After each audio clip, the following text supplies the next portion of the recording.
یہ قصہ ایک عظیم عورت خولا بنت سلبہ کا ہے جس کا ذکر قرآن پاک میں بھی آیا ہے۔ واقعے کی تفصیل کچھ یوں ہے کہ ایک دن خولا کے شوہر اوس بن صامت نے غصے میں ان سے کہا کہ تم مجھ پر میری ماں کی طرح حرام ہو۔ یہ جملہ اس وقت زہار کہلاتا تھا اور اس کا مطلب یہ تھا کہ شوہر بیوی سے ہمیشہ کے لیے علیحدگی اختیار کر لیتا ہے جس کے بعد رجوع کرنا ناممکن ہو جاتا ہے۔ جب خولا نے یہ بات سنی تو وہ سخت پریشان ہوئی اور فوراً نبی کریم صلی اللہ علیہ وسلم کی خدمت میں حاضر ہوئی۔ انہوں نے اپنے شوہر کی غربت، اپنی قربانیوں اور بچوں کی حالت زار کا ذکر کرتے ہوئے زہار کے حکم کے بارے میں سوال کیا۔ رسول اللہ صلی اللہ علیہ وسلم ان کے سوالات کو سنتے رہے اور خولا کی بے بسی اور دکھ سن کر خود بھی غمگین ہو گئے۔ قرآن میں زہار کا حکم، اسی دوران اللہ تعالیٰ نے وحی نازل فرمائی جس میں اس مسئلے کا حل پیش کیا گیا۔ سورۃ المجادلہ کی آیات میں کہا گیا، اللہ نے اس عورت کی بات سن لی جو تم سے اپنے شوہر کے بارے میں جھگڑ رہی تھی اور اللہ سے فریاد کر رہی تھی، اور اللہ تم دونوں کے مکالمے کو سن رہا تھا۔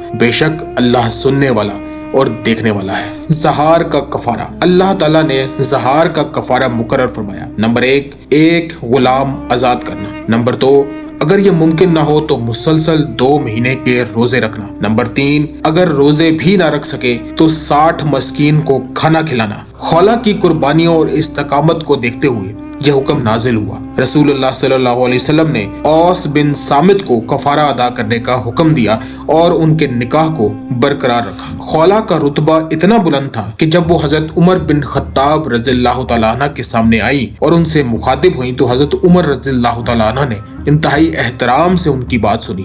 جب کسی نے پوچھا کہ آپ اس عورت کے لیے اتنا وقت کیوں دے رہے ہیں تو حضرت عمر نے فرمایا، یہ وہ عورت ہے جس کی بات اللہ نے 7 آسمانوں کے اوپر سے سنی، تو کیا عمر اس کی بات نہ سنے؟ اس واقعے سے ہمیں ایک سبق ملتا ہے۔ یہ قصہ ہمیں سکھاتا ہے کہ عورت کے حقوق کو نظر انداز نہیں کرنا چاہیے۔ اللہ تعالیٰ ہر مظلوم کی فریاد سنتا ہے اور ظالم کو اس کا حساب دینا ہوگا۔ یہ خولا بنت سلبہ کی استقامت، صبر اور عزت نفس کی اعلیٰ مثال ہے۔ کیا یہ واقعہ آپ نے پہلے سنا تھا اور آپ کو یہ واقعہ کیسا لگا؟ کمنٹ میں ضرور بتائیے گا۔ شکریہ۔